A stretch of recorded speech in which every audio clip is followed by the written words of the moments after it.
안녕하세요, 여러분. 저는 솔라이트 비전을 대표해서 이 자리에 나온 심윤정이라고 합니다. 반갑습니다. 네, 먼저 솔라이트 비전에 대해서 소개를 하자면은 솔트, 소금이죠. 라이트, 빛. 네, 여러분들께서 잘 아시는 빛과 소금이라는 뜻을 가진 극단이고요. 지금까지 뮤지컬 구원열차, 뮤지컬 크리스마스 스토리, 뮤지컬 손양원, 뮤지컬 문준경, 뮤지컬 스타라이트 스토리 등 여러 가지 다양한 창작 뮤지컬에 예수 그리스도의 사랑과 복음을 담아서 전하고 있습니다. 저는 극단에서 연출을 맡고 있고요. 또 극본도 쓰고 그리고 무용 안무도 하고 조명 오퍼까지 참 많은 일을 하고 있죠. 제가 감히 하나님께서 쓰시겠다면 뭐든지 하겠다고, 그리고 하나님께서 부르시는 곳이라면 어디든지 달려가겠다고 그렇게 서원을 했었기 때문에 제가 지금 이 자리까지 서게 되었습니다. 예, 감사합니다. 여러분들은 하나님을 어떻게 부르고 계세요? 하나님? 그냥 하나님?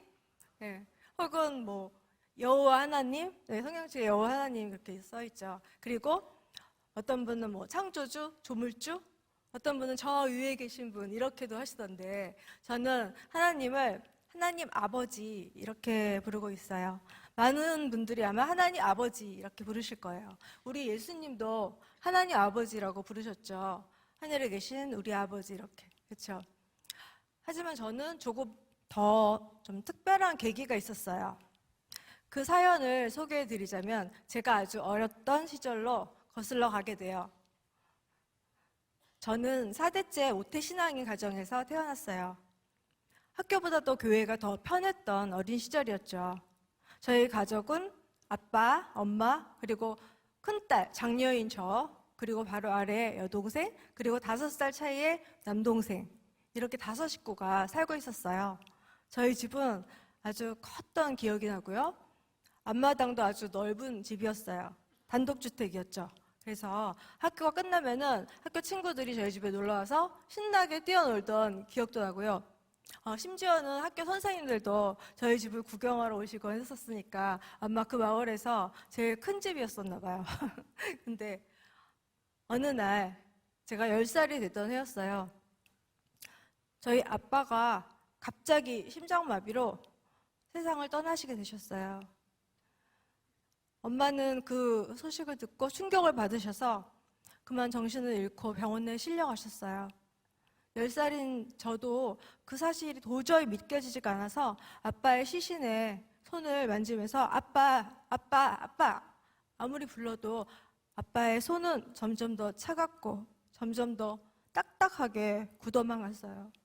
아빠의 얼굴, 아빠의 손, 아빠의 발 전부 다 차갑고 검붉은 보라색으로 변해갔어요. 저는 하늘이 무너지는 것만 같았어요.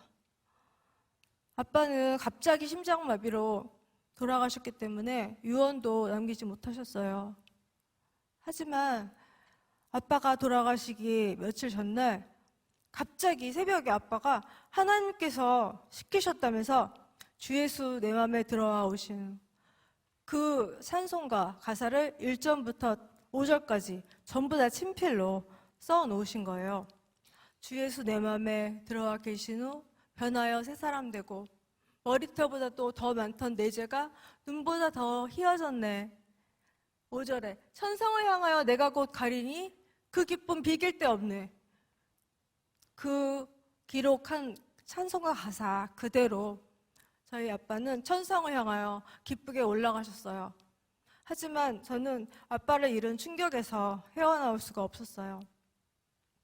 하지만 학교에서는 혹시 친구가 제가 아빠 없는 아이라고 놀리거나 무시할까 봐서 저는 외로워도 슬퍼도 나는 안 울어 참고 참고 또 참지 울긴 왜 울어 이렇게 씩씩하게 명랑한 척 가식적인 학교 생활을 했었죠. 그런데 제가 5학년이 되던 해였어요. 그때 음악 시간이었는데 선생님께서 아빠하고 나하고 만든 꽃밭에 그 꽃밭에서라는 노래를 가르쳐 주시고는 저한테 일어나서 불러보라고 하시는 거예요. 저는 도저히 그 노래를 부를 수가 없었어요. 앞마당에 아빠와 함께 새송화 꽃도 심고 봉숭아 꽃도 심고 해바라기, 사루비아, 나팔꽃, 예쁜 꽃들을 심으면서 즐겁던 그 시절. 그리고 아빠가 항상 저의 손을 꼭 잡고 학교 교문까지 데려다 주시던 그 다정하신 모습들. 그리고 그 시대에는 굉장히 비싸고 귀했던 바나나를 사가지고 퇴근하실 때면 저는 아빠! 하고 뛰어가고 아빠는 저를 번쩍 안아들어서 목마를 태워주시곤 했어요. 그렇게 다정하고 저를 사랑해 주시던 저희 아빠가 너무 그리워서 저는 선생님과 친구들 앞에서 그만 울어버리고 말았어요. 그리고 집에 와서도 그 슬픔이 가시지가 않아서 집에 돌아와서 이불을 푹 뒤집어 쓰고 제 베개에다가 얼굴을 막 파묻고는 엄마와 동생들이 들을까봐 푹 파묻고는 엉엉 새벽까지 잠을 못 자고 울고 있었어요. 그때 갑자기 어떤 음성이 들렸어요. 윤정아, 울지 마. 내가 너의 아빠야. 그 목소리는 하나님의 음성이었어요. 저는 그래 맞아. 나에게 하나님이 계시지. 나는 아빠 없는 아이가 아니야. 하나님이 내 아빠야. 그때부터 저는 하나님의 품에 안겨서 헐헐 날아다니는 것 같았어요. 특히 교회 주일학교에 갈 때면은 다리가 공중에 이만큼 떠가지고 붕붕 날아가는 그런 느낌이었어요. 그때가 하나님과 저의 처음으로 인격적인 만남이었어요. 그리고 시간이 지나서 제가 중학교에 들어가게 되고 제가 5살 때부터 배워왔던 무용으로 저는 제가 늘 가고 싶었던 고등학교, 예술고등학교에 합격을 하게 되고 또 꼭 가고 싶었던 대학교에도 합격을 하게 되었어요. 대학교에 입학을 하자마자 88 올림픽 대회가 개최가 되었는데요.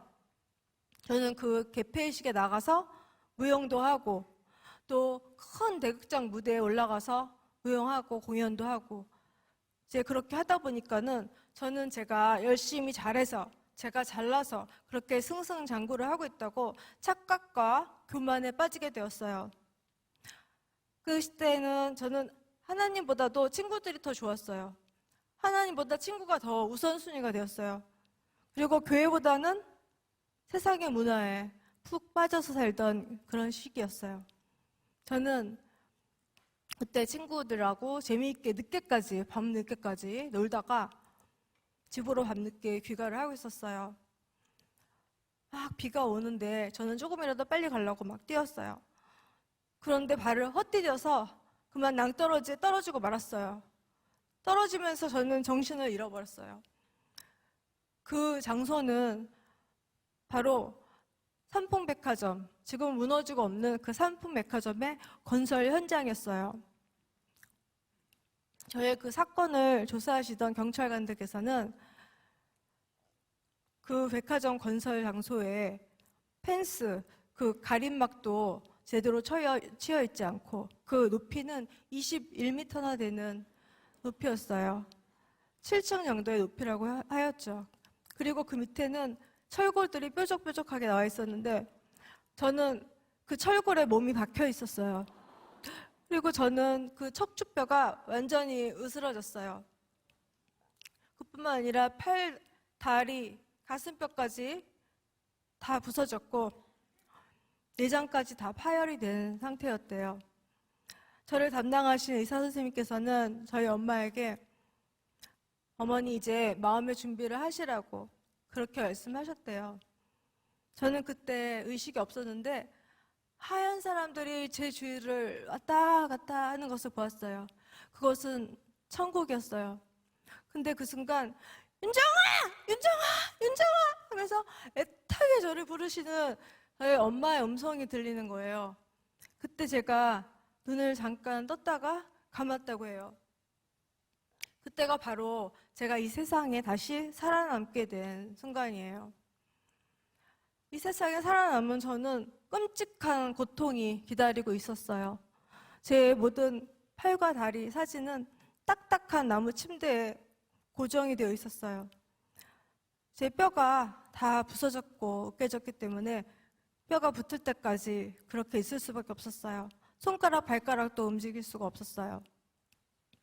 저의 등은 욕창으로 너무너무 괴로웠어요. 그리고 저의 몸에는 몇 개인지 모를 셀 수 없는 호수들이 끼어져 있었어요. 그런 육체적인 고통보다 더 힘들었던 것은 제가 제 발로 걸어서 화장실을 못 간다는 거예요. 20살에 너무 민감했던 나이에 남들이 저의 대소변을 받아낸다는 건 정말 상상하기조차 싫은 너무 끔찍한 일이었어요. 저희 담당 의사 선생님께서 어쩌면 평생 그렇게 대소변을 받아내면서 살아야 될지도 모른다는 말씀하셨을 때 저는 차라리 죽어버리고만 싶었어요. 하지만 저는 하나님 아버지한테 간절히 기도를 했어요. 하나님 아버지, 제발 화장실만이라도 제 발로 걸어서 가게 해주세요. 제발 화장실만이라도 걸어서 가게 해주세요. 제가 이렇게 간절히 기도를 하자 하나님 아버지께서는 저를 불쌍히 여기셔서 몇 달 후 제가 드디어 제 발로 걸어서 화장실을 갈 수 있게 되었어요. 너무 감사하죠. 그뿐만이 아니라 제가 1년 정도의 재활 치료를 잘 받고 나서 학교에도 복학을 하게 되었어요. 그리고 무대에도 다시 서게 되었어요. 정말 이거는 기적이었어요.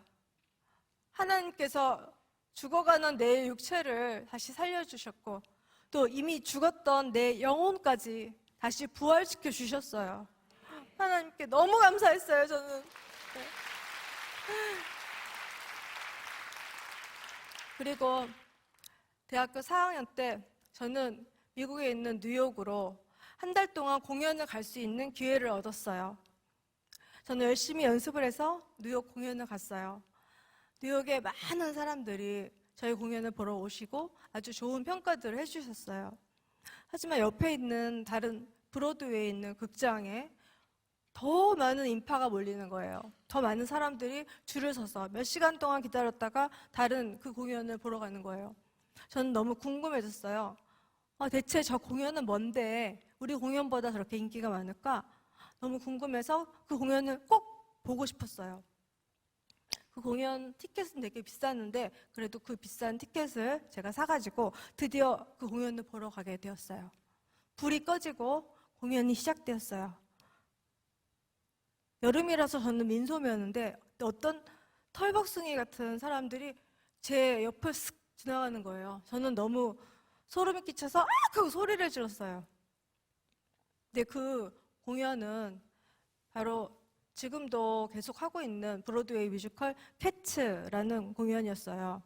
제 옆을 스쳐갔던 그 털복숭이는 그 캐츠에 나오는 고양이였죠.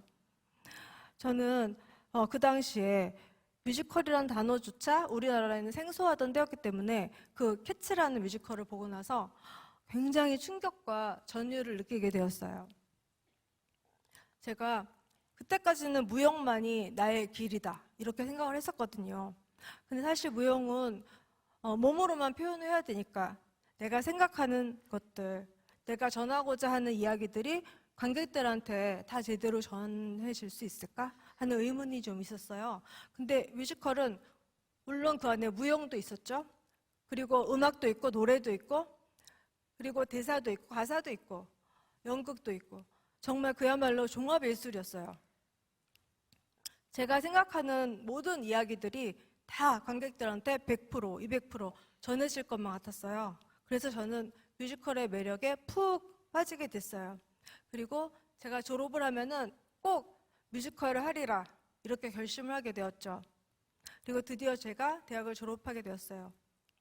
그리고 엄마에게 엄마, 저 미국에 뉴욕으로 꼭 유학을 가고 싶어요 하고 엄마를 막 졸랐어요. 그런데 엄마는 단번에 안 된다고 하셨어요. 뉴욕이 굉장히 위험한 곳이라고 엄마는 생각을 하고 계셨던 거죠. 그래서 할 수 없이 이모가 살고 계시는 시카고로 유학을 가게 되었어요. 그곳에서 학교를 다니면서 또 극단에도 소속이 되어서 저는 나름대로의 스펙과 경험들을 쌓고 있었어요. 만 4년이란 시간이 지났어요. 한국에서 시카고로 어학 연수를 온 어떤 남자분을 제가 만나게 되었는데요. 저는 첫눈에 그 사람이 내 짝이라는 것을 알았어요. 너무 신기하죠. 근데 또 더 신기한 거는 그분도 저를 봤을 때 첫눈에 짝이라고 생각을 했대요. 네, 저희 두 사람이 아마 첫눈에 반했나 봐요. 그래서 저는 그분을 따라서 다시 한국으로 돌아오게 됐어요. 그리고 우리 두 사람은 결혼을 했고 아주 사랑스러운 아들도 낳게 되었어요. 그 아기는 너무 사랑스러웠어요. 아직 갓난아기였을 때 유치도 없잖아요. 치아도 없잖아요. 그런데 저하고 눈만 마주치면은 한방 웃음을 보여주는 거예요. 와, 너무 신비롭고 천사 같은 존재였어요. 그런데 그때 IMF가 터졌어요. 그래서 저희 남편이 열심히 일하고 있던 회사에 몸담고 있던 그 부서가 통째로 없어져 버렸어요. 남편은 졸지에 실업자가 됐어요. 나라에서 주는 50만 원이라는 실업급여가 전부였어요. 그 50만 원으로 저희 세 식구가 살아가기에는 너무 빠듯하고 부족했어요. 그래서 전세비가 싼 데로, 더 변두리로, 더 멀리 시골로 저희는 이사를 다녔어요. 엎친 데 덮친 격으로 저희 아기는 천식에 걸렸어요. 밤마다 막 기침을 하는데 제 마음이 너무 아프고 찢어질 것 같았어요. 그래서 아기를 치료를 받으러 아기를 데리고 병원 다니는데 그 50만 원이라는 돈은 병원비로 금방 다 사라져 버렸어요. 남편은 빨리 어떤 일이라도 일자리를 잡기 위해서 수백 군데의 지원서를 냈어요. 그리고 먼 지방까지도 면접을 보러 달려갔어요. 저도 무슨 일이든지 해야만 했어요. 무용 강사, 뮤지컬 강사, 영어 강사, 또 방과후 선생님, 그리고 문화센터 강사, 전단지 돌리는 일들까지 제가 할 수 있는 일이라면 뭐든지 다 했어요. 아침 일찍 아기를 놀이방에 맡겼어요. 아기는 저하고 떨어지기 싫어서 그 작은 몸에 온 힘을 다주면서 앙앙 울었어요. 그 소리는 아파트 넓은 단지를 지나서 큰 길까지 들렸어요. 저는 매일매일 눈이 퉁퉁 붓도록 울면서 직장에 갔어요. 아기는 그때 너무 스트레스를 받아서인지 가와사키라는 제가 난생 처음 들어보는 병에 걸렸어요. 그 병은 제때 빨리 치료를 받지 못하면은 사망에까지 이르는 아주 무서운 병이었어요. 그래서 저는 아기를 데리고 병원에 가서 입원을 시켰죠.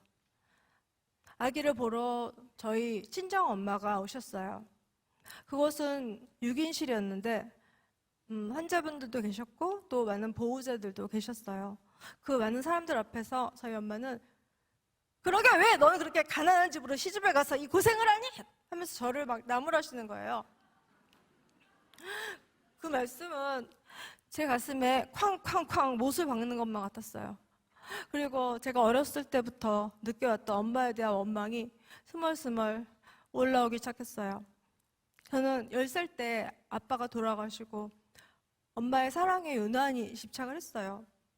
그래서 어느 날 저는 엄마에게 엄마는 이 세상에 태어나서 언제가 제일 행복했어? 이렇게 물어봤어요. 그 질문을 한 의도는 엄마가 큰딸인 첫 아기인 저를 낳았을 때 제일 행복했을 거야.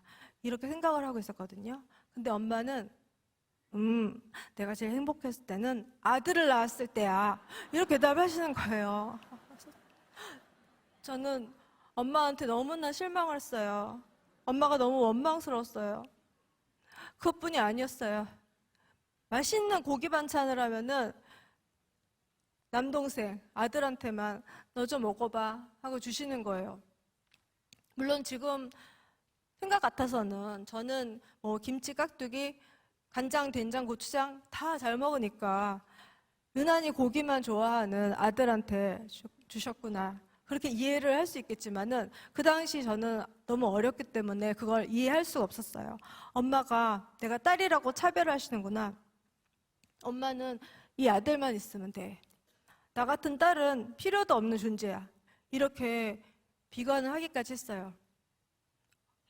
엄마를 너무 원망했고 또 동생에 대해서 시기하고 질투했었죠. 사실 엄마를 생각해보면은 엄마를 아시는 분들은 다 아실 거예요. 너무너무 사랑이 많으시고 너무너무 정이 많으신 그런 분이에요. 그런데 그때는 왜 그렇게 제가 가장 인생에서 힘들었던 그때 저한테 그렇게 모진 말을 하셨을까요? 그리고 엄마가 저한테 잘해줬을 때도 많은데 그 기억은 다 어디로 가고 엄마가 나에게 상처를 준 그런 말들만 기억이 날까요? 생각해보면 제가 하나님보다는 엄마의 사랑을 더 갈망을 하고 있었어요. 그리고 하나님보다 엄마를 더 의지를 하고 있었어요. 저는 몰랐지만 우리 하나님은 다 알고 계시죠. 그래서 하나님께서 저를 그 강야의 시간으로 인도를 하셨던 거죠. 하나님밖에는 볼 수 없는, 하나님밖에는 의지할 수 없는 그 강야의 시간이었어요. 엄마를 기대려고 했던 저의 마음, 그것들은 다 물거품처럼 사라져버렸어요. 아기는 가와사키 치료를 그래도 제때 잘 받아서 잘 받고 퇴원을 하게 되었어요. 하지만 후유증으로 심장 판막에 구멍이 생기는 후유증을 갖고 있었어요. 정기적인 검사를 받으러 가야만 했었어요. 그리고 그 지긋지긋한 천식, 그래서 밤새도록 숨이 넘어갈 것처럼 아기가 기침을 하는데 저는 아기를 이렇게 안고서는 엉엉 울 수밖에 없었어요. 그런데 그때 성경을 봐라 이렇게 짧고 강렬한 음성이 들리는 거예요. 저는 아이를 침대에 눕혀놓고 밖으로 나왔어요. 거실에 나와서 성경을 아무 데나 딱 펼쳤어요. 네, 마치 하이라이트 줄을 쫙 그어놓은 것처럼 어떤 구절이 눈에 확 들어오는 거예요. 우리가 환난 중에도 즐거워하나니 이는 환난은 인내를, 인내는 연단을, 연단은 소망을 이루는 줄 알미르라. 로마서 5장 3절에 그 말씀이었어요. 저는 그 말씀을 또 읽고 또 읽었어요. 그리고 기도했어요. 하나님 아버지, 제가 이 환난 중에 너무 힘든데 어떻게 즐거워할 수가 있나요? 하나님, 이 말씀대로 살기가 너무 힘들어요. 하지만 제일 마지막에 소망을 이룬다고 했잖아요. 그러니까 그 소망을 이룬다는 말에 희망을 가지고 유안을 받고 잠이 들었어요. 그리고 이틀 후에 제가 집을 나섰는데 저희 대문에 어떤 엽서가 하나 또 붙여 있는 거예요. 그 주변에 새로 개척을 한 교회가 있었는데 그 개척교회에서 붙여놓고 간 엽서였어요. 거기 빨간 앵두 사진이 있는 엽서였는데 그 옆에는 성경 구절이 있었어요. 우리가 환난 중에도 즐거워하나니 이는 환난은 인내를, 인내는 연단을, 연단은 소망을 이루는 줄 알미로라. 똑같은 그 말씀을 또 주신 거예요. 저는 너무나 신기해서 새벽에 나 혼자 읽은 말씀인데 어떻게 이렇게 똑같은 말씀이 또 있지? 하고 그 엽서를 가지고 다시 들어와서 거실에 제일 잘 보이는 곳에 엽서를 딱 붙여놨어요. 그리고 또 이틀이라는 시간이 났어요. 그때 이틀 후에는 주일이었는데 제가 예배를 드리러 제가 섬기는 교회로 갔어요. 그리고 설교 말씀을 하시는 시간이 돼서 그날의 설교 본문을 딱 주셨는데 읽어주셨는데 똑같이 또 로마서 5장 3절 그 말씀을 주시는 거예요. 하나님 아버지, 제가 얼마나 성경을 읽는데 게을렀으면 이렇게 같은 말씀을 3번이나 주실까요? 제가 얼마나 아둔했으면 이렇게 똑같은 말씀을 3번이나 주실까요? 하면서도 그래, 하나님께서 나를 사랑하셔서 이렇게 약속의 말씀을 주실 거야. 나는 이 말씀을 꼭 붙잡고 살 거야. 이렇게 결단을 했어요. 그리고 얼마 후에 저희 남편이 꿈을 꾸는 것 같은 얼굴로 헤드헌터한테 전화 왔는데 나 지금 면접 보러 가야 돼 하면서 막 달려나가는 거예요. 제가 나중에 알고 보니까 남편이 그 수백 개의 지원서를 냈잖아요. 그 지원서를 낸 회사 중에 하나가 아니었어요. 거기는 외국계 기업이었는데 헤드헌터가 저희 남편의 이력서를 인터넷에 어딘가에서 발견해가지고 그 외국 기업에 갖다 준 거예요. 연결을 해주는 거죠. 그래서 그 외국 기업에서 미국인들 또 싱가포르 사람들한테 인터뷰, 면접을 다 하고서는 드디어 최종 합격을 하게 되었어요. 우리가 생각하고 기대했던 것보다 훨씬 더 좋은 조건으로 남편이 취직을 하게 되었어요. 그것만으로도 너무 꿈만 같은 일이었는데, 또 더 신기한 일은 몇 달 후에 그 회사의 코리아 헤드, 한국에서 제일 높은 분이 계셨어요. 그분이 거래처와의 불미스러운 일 때문에 회사를 퇴직하게 되셨어요. 그리고 그 자리에 저희 남편이 올라가게 되었어요. 그 일은 사람이 아무리 계획을 해도 절대로 일어날 수 없는 일이죠. 우리 하나님 아버지만이 해주실 수 있는 그런 부분이에요. 저는 저희 남편을 위해서 늘 기도를 했어요. 우리 남편이 이 시대에 요셉이 되게 해달라고 그렇게 기도를 했어요. 애굽의 노예로 팔려갔지만 나중에 총리가 되어서 하나님의 뜻을 이룬 그 요셉 말이에요. 그 형통한 사람 요셉처럼 되게 해주세요 하고 늘 기도를 했는데, 하나님께서 저의 기도를 이루어 주신 거예요. 할렐루야. 하나님 너무 감사합니다. 하나님, 저는 너무너무 기뻐서 하나님께 영광 올려드렸어요. 그리고 그 지긋지긋하고 제 마음을 찢어놓는 그 아기의 천식, 그 천식도 어느샌가 깨끗이 다 치유되었어요. 감사합니다. 하나님 영광 받으시옵소서. 그리고 그 아기의 심장을 검사 받으러 갔는데, 이제 그 심장 판막 검사를 하시더니 의사 선생님께서 이제 이 아이는 평생 살아가는데 아무런 지장이 없겠어, 이렇게 좋은 결과를 듣게 된 거예요. 너무 감사했어요. 정말 하나님께만 영광 올려드립니다. 하나님 감사합니다. 그리고 또 기쁜 소식이 있었는데, 저희가 전세 싼 곳으로 멀리 변두리로 계속 이사를 다녔었잖아요. 집이 없어서. 그런데 하나님께서 8번째 만에 드디어 저희 집을 갖게 해주신 거예요. 꿈의 집이었죠. 하나님께서는 저의 3가지 소원을 다 이루어 주셨어요. 아기의 건강, 남편의 취업, 그리고 저희 집, 이 3가지를 다 주셨어요. 그래서 저는 하나님께서 다 이루셨습니다. 한다는 인내를, 인내는 연단을, 연단은 소망을 이루는 줄 알미로다. 하나님께서 그 약속의 말씀을 이제 다 이루어 주셨어요. 하나님 감사합니다. 이렇게 하나님께 고백을 하고 다 끝났다고 생각을 했어요. 약속이 다 이루어졌다고. 하지만 그것이 끝이 아니었어요. 계속 그 약속의 말씀은 현재 진행형이었죠. 앞으로도 계속 영원히 약속은 사라지지 않은 거예요. 제가 섬기는 교회에 제가 가장 존경하는 다락방에 순장님이 계셨어요. 그 순장님께서 저한테 제자훈련, 사역훈련을 받으라고 강하게 권하시는 거예요. 저는 그때 그 제자훈련, 사역훈련이라는 게 그냥 성경 공부를 깊이 있게 하는 거구나 생각하고 그렇게 하겠다고 순종을 했어요. 근데 제가 생각했던 그 제자훈련, 그 사역훈련이 아니었어요. 마치 하나님과 저와의 1대1의 훈련 과정이었어요.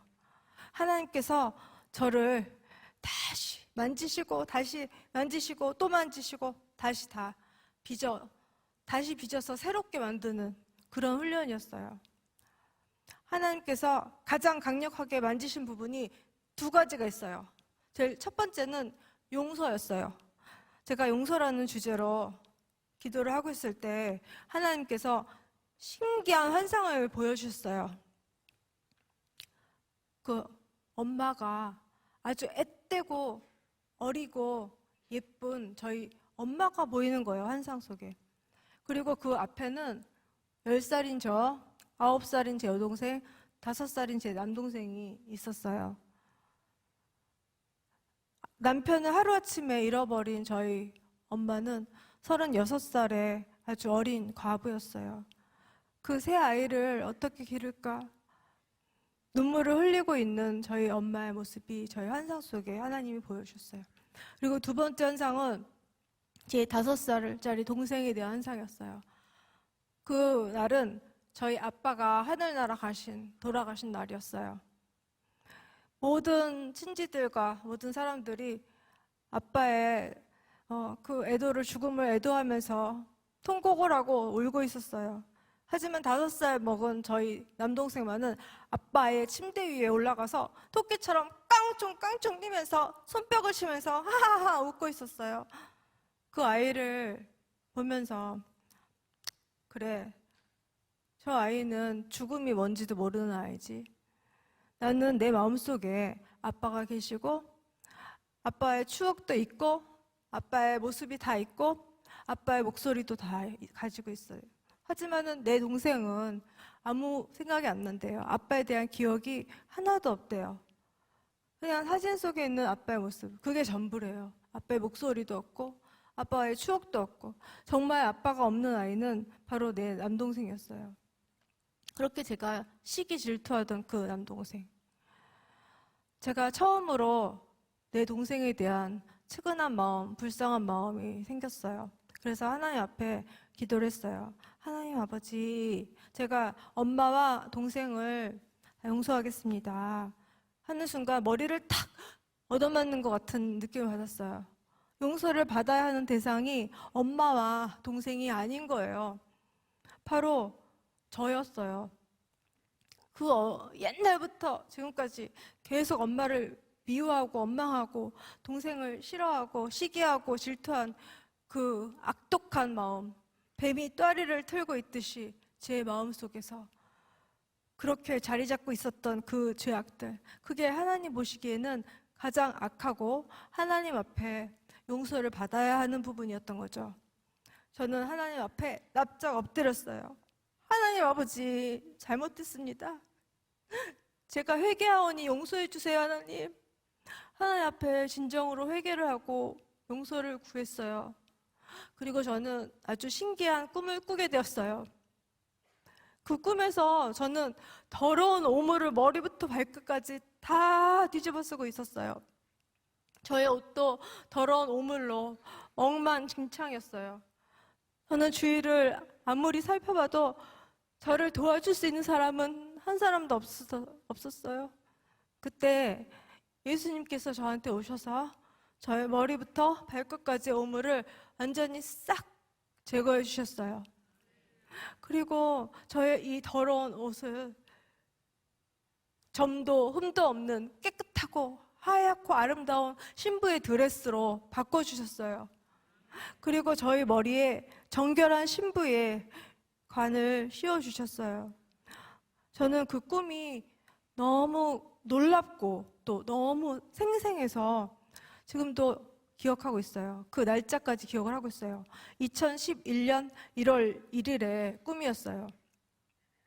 그 꿈을 꾸고 얼마 후에 저는 제자훈련이 끝나고 사역훈련으로 들어가게 되었어요. 그 사역훈련에서 첫 번째 과제가 있었는데 영적 제자도라는 책을 읽고 독후감을 쓰는 거였어요. 저는 독후감을 쓰기 위해서 열심히 책을 읽었죠. 그 책에는 놀랍게도 스가랴 3장 3절에서 5절 말씀이 있었어요. 그 말씀에 여호수아가 더러운 옷을 입고 천사들 앞에 서 있었더라. 여호와 하나님께서 천사들에게 명령해서 그 옷을 벗기라고 하시고, 내가 너의 죄를 다 제거하였으니 이제 아름다운 옷을 입히리라 하시고 그 머리에 거룩한 면류관을 씌워주셨다는 내용이었어요. 그리고 그 해설도 나와 있었어요. 그 여호수아의 더러운 죄는 더러운 옷은 죄악을 의미하는 거였어요. 그리고 그 머리에 면류관은 여호수아에게 거룩한 제사장의 임무를 주신다는 그런 뜻이었어요. 저는 아무리 또 읽고 또 읽어도 저의 그 꿈하고 너무나 똑같은 거예요. 그래서 맞아. 하나님께서 보시기에 가장 더러웠던 죄, 그 죄를 제가 회개했잖아요. 그래서 하나님께서 내 죄를 이렇게 깨끗하게 씻어주신다는 의미구나. 그리고 머리에 신부의 관을 씌워주신 것은 나에게도 아주 귀한 사역을 맡겨주시겠다는 거구나. 이런 믿음이 생겼어요. 그리고 저는 마치 새장에서 자유롭게 날아가는 새처럼, 그리고 노예가 올무에서 벗어나는 것처럼 정말 참 자유를 느꼈어요. 죄에서 자유를 하나님께서 주신 거죠.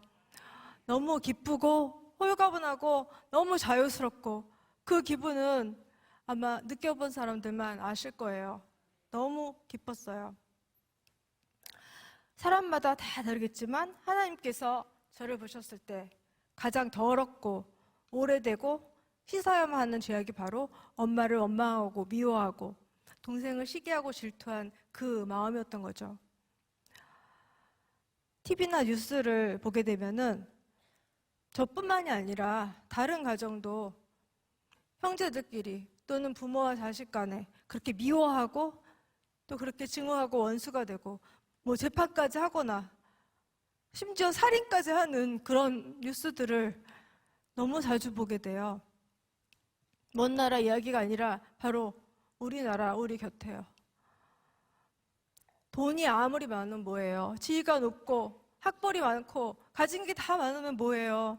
그 가정 안에 원수가 있고 그 가족 중에 미워하는 사람 있으면 거기가 바로 지옥이잖아요. 하나님께서 주신 가장 처음 공동체인 그 가족이 깨지고 서로 원수되는 것을 가장 슬퍼하신다고 느껴졌어요.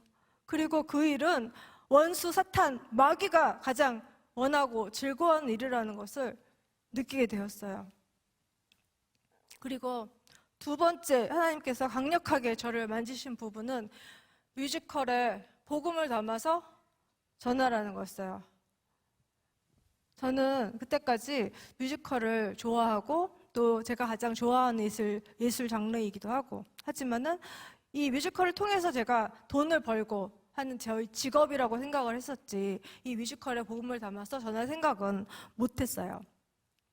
그런데 어느 날 제가 주일날 주보를 보게 되었는데, 주보 광고에 태국 치앙마이 단기 선교팀 모집이라는 광고를 보게 되었어요.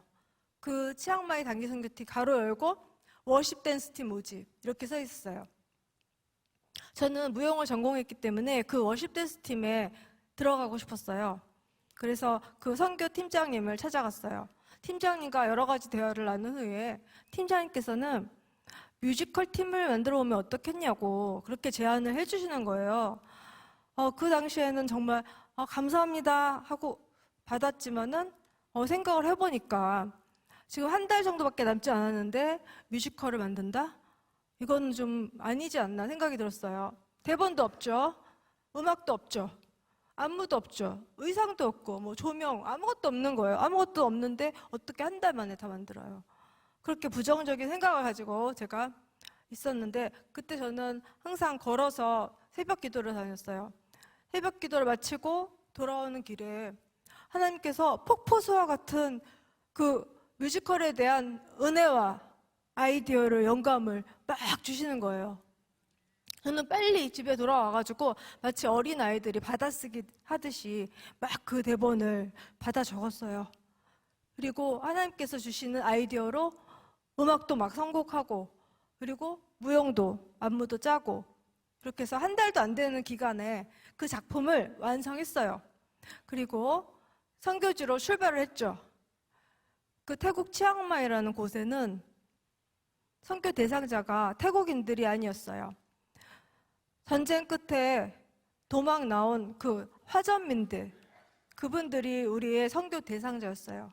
저희는 열심히 정성껏 준비한 선물을 가지고 들고 그분들에게 드리려고 찾아갔어요. 하지만은 쏜사같이 도망가는 거예요. 그래서 저는 제가 그렇게 무섭게 생겼어요? 너무 당황스러웠어요. 이를 어쩌지? 정말 생각하지도 못했던 일이 발생을 한 거죠. 더군다나 이제 뮤지컬을 한다고 했으니까 현지 선교사님께서 아주 어렵게 넓은 강당까지 준비를 해주셨는데, 뮤지컬을 시작하기로 한 시간이 됐는데 한 명도 안 오는 거예요. 이 일 어떡하죠? 너무 낙심이 되었어요. 그래서 발을 동동 구르면서 나갔다 들어왔다, 나갔다 들어왔다. 아무리 둘러봐도 한 명도 없어요. 하나님, 이 일을 어쩌죠? 시간은 다 지나갔고 밖은 깜깜은 어두워졌어요. 저는 하나님께 모든 것을 맡깁니다. 그리고 그냥 공연을 시작했어요. 한 명도 없이. 그런데 그때 갑자기 어디선가 부스럭부스럭 소리가 나는 거예요. 그래서 옆에를 딱 보니까 그 옆에 강당의 창문에 그 창틀에 다닥다닥다닥다닥 사람들이 붙어가지고 저희 뮤지컬 하는 거 이러고 보고 있는 거예요. 그래서 너무 이리 오세요 해가지고 한 사람 두 사람 들어와서 그 공연장이 꽉 찼어요. 금방. 그날은 진짜 축제의 날이었어요. 너무 행복했죠. 그리고 그 다음 날부터는 완전히 역전이 됐어요. 그 전까지는 저희가 그분들을 졸졸졸졸 따라다녔었는데 그 다음 날부터는 그분들이 저희가 가는 곳마다 졸졸졸졸 따라다녔어요. 그래서 저희가 전하는 그 모든 선물들을 다 받으시고 저희가 전하는 그 복음도 다 받으시고 저희가 전하는 예수 그리스도도 다 영접하시고 할렐루야 하나님 감사합니다. 하나님께 영광입니다. 하나님께서 100% 하셨어요. 저희가 한 거는 뭐가 있어요? 하나님께서 다 하셨어요. 아멘. 네. 하나님께서 그 모습을 보여주셨고 또 이 뮤지컬이라는 도구가 하나님의 복음을 전하는데 최고 너무 좋은 도구라는 것을 제 이 두 눈으로 똑바로 묵도를 하게 하셨어요. 그래서 드디어 솔라이트 미션이라는 뮤지컬 극단을 창단을 하게 됐죠. 근데 창단을 하면서부터 너무너무 어려움들이 많았어요. 우여곡절이 너무 많고 공격이 너무 많았어요. 그 중에서 가장 심한 공격은 바로 저 자신에 대한 공격이었어요. 하나님, 저는 너무 부족해요. 제가 무슨 뮤지컬 그 단장을 하고 연출을 해요. 저는 좀 어려울 것 같은데 하나님, 저는 부족합니다. 그랬을 때 하나님께서는 말씀으로 응답을 해주시잖아요. 말씀으로 응답을 해주셨는데 다윗과 골리앗의 이야기를 들려주셨어요.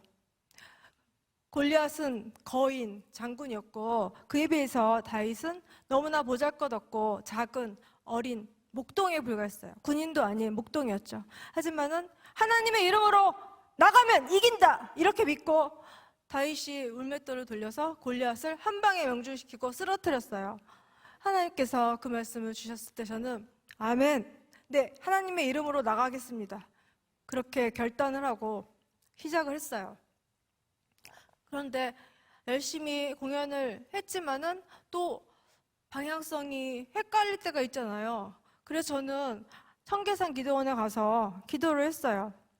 그때 하나님께서 저에게 비전을 주셨는데 다음 세대를 향한 비전, 다음 세대가 미전도 종족이잖아요. 그 다음 세대를 향한 비전을 주시고 대학로 선교에 대한 비전을 주셨어요. 그 비전을 주신 거 너무 감사한데 그 대학로라는 곳이 어떤 곳이에요? 잘 아시다시피 정말 그 상업 공연들, 이 세상 문화들이 판을 치고 있는 그런 곳이잖아요. 그런 곳에 들어가서 복음을 전하라고요? 하나님, 저는 좀 안 될 것 같은데요. 좀 두려운데요. 이렇게 기도를 했을 때 하나님께서 또 말씀으로 응답해 주셨어요. 가나안의 10 정탐꾼 그 이야기를 들려주셨어요. 10명의 정탐꾼이 있었는데 그 중에서 8명은 가나안 거민들을 보고 놀라서 와, 그 거인들 안악자손에 비하면은 우리는 메뚜기 떼 같아요. 그들하고 붙으면은 100점 100패 우리는 다 죽을 거예요. 이러고 슬피 통곡을 했잖아요. 저는 그때 그 가나안 땅이 꼭 대학로 같다고 생각이 들었어요. 그리고 그 통곡하고 내가 메뚜기 떼 같다고 하는 것이 바로 저 자신 같았어요. 하나님께서는 메뚜기 같은 너 자신을 보지 말고 하나님을 보라 그렇게 말씀을 하셨어요. 그리고 10 정탐꾼 중에서 여호수아와 갈렙 그 두 사람만이 하나님이 계시기에 우리는 반드시 승리합니다. 그렇게 말씀했어요. 그리고 하나님께서 시키시는 대로 여리고성을 7바퀴 돌면은 여리고성이 무너진다는 그 말씀 듣고 근데 사실 여리고성을 7바퀴 돈다고 그 성이 무너지겠어요? 상식적으로 생각해도 그거는 어림도 없는 일이잖아요. 하지만 순종을 했어요. 일단 순종을 해서 7바퀴를 돌자 여리고성이 무너졌어요. 그리고 최후에 가나안 땅에 들어간 사람은 2사람, 여호수아, 갈렙 그 두 사람뿐이었어요. 하나님께서는 계속 저에게 말씀하셨어요. 강하고 담대하라. 내가 너에게 명령한 것이 아니냐. 강하고 담대하라. 저는 그 말씀을 붙들고 대학로에 극장을 딱 정하고 그 대학로 해화동에 많은 대학이 있고 또 많은 극장들이 있잖아요. 그 블록을 땅밟기 7바퀴를 돌았어요. 손을 들고 찬양을 하면서 기도를 하면서 7바퀴를 돌았어요. 이 모습을 본 사람들은 저희들이 미친 사람인 줄 알았을 거예요. 하지만 저희는 7바퀴 돌고 공연을 시작했어요. 처음에는 미약했지만 나중에는 발 디딜 틈이 없이 극장이 꽉 찼어요. 예. 할렐루야. 하나님 감사합니다. 네. 그래서 저희는 시즌마다 계속 대학로에 가서 복음을 선포하고 그 극장 공연뿐만이 아니라 군대 공연, 군대 선교도 하고 또 양로원, 고아원, 또 재소자들, 탈북자들, 소년은 하나님께서 필요로 하시는 곳이라면 다 갔어요. 다 가서 복음을 전했어요. 몇 년을 그렇게 열심히 신나게 했었는데 또 스멀스멀 저는 비겁하게 또 이런 기도를 했어요. 하나님, 제가 또 이거 계속 해야 되나요? 이제 10년이 다 됐잖아요. 근데 저기 너무 유명하신 뮤지컬 배우 계시는데 그분이 리더를 하면 더 잘할 것 같은데요. 또 저기 누구라고 이름만 들으면 다 아는 연예인이 계시는데 저분이 하면은 더 잘할 것 같은데요. 하나님, 대신 저 사람을 시키면 안 될까요? 제가 그렇게 비겁하게 기도를 했어요. 그때 하나님은 야 이놈아! 이렇게 야단을 치시는 게 아니라 너무나 인자하게 또 말씀으로 응답해 주셨어요. 그 말씀은 나아만 장군과 엘리사 선지자님 그 이야기였어요. 나아만 장군은 지체가 높았지만 나병에 걸리자 속수무책이에요. 그때 당시에 나병은 불치병이었어요. 하지만 나아만 장군이 엘리사만 만나면은 분명히 다 치유된다고 누군가 말을 해줬죠. 나아만 장군이 엘리사를 만나서 깨끗하게 다 나병이 나았어요. 그런데 그 나아만 장군에게 엘리사를 소개해 주는 그 사람이 누군지 아니? 아니요? 저는 몰라요. 그래, 그 사람이 누군지는 아마 아무도 모를 거야. 목사님도 모를 거야. 왜냐하면 성경책에 그 이름이 없거든? 그냥 나아만 장군의 여종이라고 나와 있었어. 그래, 너는 나아만 장군의 여종, 그 이름도 없는 여종의 역할만 하면 되는 거야. 이 세상에 얼마나 많은 영적인 나병에 걸린 사람들이 있니? 그 사람들한테 예수 그리스도한테만 가면 전부 다 깨끗이 치유될 거예요. 예수 그리스도 만나면은 생명을 얻을 거예요. 이렇게 너는 전하기만 하면 되는 거야. 그 복음을, 그 진리를 전하기만 하면 되는 거야. 하나님께서 그렇게 말씀하셨을 때 저는 아멘. 네, 맞습니다. 아버지.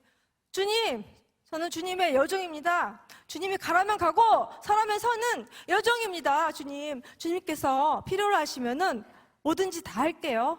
주님께서 부르시면 어디든지 다 갈게요. 제가 그때 그렇게 서원하게 된 거예요. 제가 처음 이 자리에 섰을 때 제가 솔라이트 미션의 대표로서 여기 섰다고 말씀드렸는데요. 사실 솔라이트 미션의 주인은 하나님 한 분뿐이세요. 저는 아멘, 하나님의 여종일 뿐인 거죠. 그리고 처음에 제가 그 솔라이트 미션의 작품들 많이 소개를 해드렸죠. 그 작품 속에 공통적인 대사가 있어요. 그 대사는 여러분과 제가 함께 읽었던 하나님께서 주신 말씀 예레미야 31장 3절 그 말씀이었어요. 내가 영원한 사랑으로 너를 사랑하기에 인자함으로 너를 이끌었다 하였노라. 바로 그 말씀이 저희 모든 뮤지컬의 대사로 담겨져 있어요. 그 말씀은 솔라이트 미션을 창단할 때 주신 말씀이기도 하고요. 그리고 저의 모든 삶을 돌아봤을 때 모든 삶은 하나님의 사랑, 이 세상 사랑처럼 유통기간이 있고 변질이 돼버리는 그런 사랑이 아니라 영원하신 사랑, 변치 않는 그 사랑으로 하나님께서 인자함으로 이끌어 주셨다는 것. 때로는 제가 낭떠러지 떨어지고, 때로는 환난을 당하기도 하고, 때로는 광야로 가기도 했었죠. 그것 인도하신 분은 다 하나님이셨고, 합하여 선을 이루신 우리 하나님께서 저를 연단하시고 하나님의 사람으로, 하나님의 축복의 통로로 세워주심을 고백합니다. 저뿐만이 아니라 여기 계신 모든 분들, 그리고 다니엘 기도에 참석하시는 모든 분들, 또 TV나 영상으로 보시는 모든 분들, 그분들도 하나님 아버지가 영원하신 사랑으로 사랑해 주시고, 또 한 발자국 한 발자국 인자함으로 이끌어 주시고 인도해 주신다는 것을 믿으시기를 바랍니다. 하나님께 모든 영광 올려드립니다. 감사합니다, 하나님. 기도하겠습니다. 하나님 아버지, 감사합니다. 부족한 여종, 지금 이 자리에 서서 하나님 아버지의 사랑과 은혜를 나눌 수 있게 하여 주시니 너무나 감사합니다.